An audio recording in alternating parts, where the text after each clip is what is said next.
ခေါင်းတစ်ထည်ကို2200 8နှစ်9နှစ်10နှစ်ဝယ်လို့ရတဲ့ site လေးပေါ့နော်ပုံမှန်ကလေးဆိုရင်တော့8နှစ်9နှစ်10နှစ်ဝယ်လို့ရတယ်ထွားတဲ့ကလေးဆိုလို့ရှိရင်တော့8နှစ်လောက်ထိပဲရမယ်ပေါ့နော်ဒီလိုမျိုးအရှည်ပေါ့နော်ဂျူးကောင်လေးပါရှင်သူကကြတော့ဘယ်လိုပုံစံမျိုးလေးလဲဆိုတော့ဒီလိုမျိုးလေးပေါ့နော်ဒီလိုမျိုးသူကပခုံးလေးမှာဒီလိုမျိုးရှုံကြိုးလေးပါမယ်ပေါ့နော်ဒီမှာမင်းဆွဲပြမယ်ပေါ့နော်ဒီလိုမျိုးဆွဲလို့ရတယ်ပေါ့နော်ဒီလိုမျိုးရှုံကြိုးလေးပါမယ်ပြီးရင်အရှည်လေးကဒီလောက်အရှည်ရှိမယ်ပေါ့နော်သူကကြတော့လေ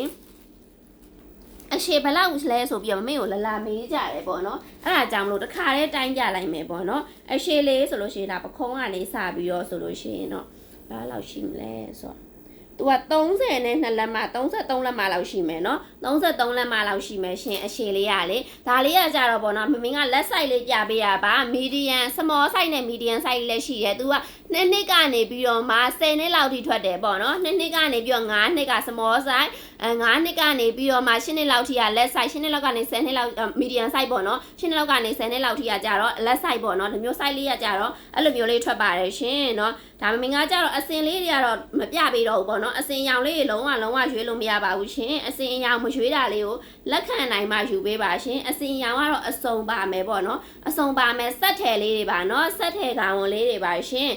ဒီလိုမျိုးလေးတွေအစင်လေးတွေကြိုက်တယ်ဆိုလို့ရှိရင်တော့မြန်လေးလာမှာပါနော်သူကကြတော့အခုမမေ့စီမှာနည်းနည်းပဲကြံမယ်ထပ်ပြီးတော့ရောက်ဖို့ရှိရင်25ရက်နေထည့်ရောက်မဲပြီးတော့ဒါလေးလာတင်ကြိုတင်ပြီးတော့လည်းမာလို့ရပါတယ်ရှင်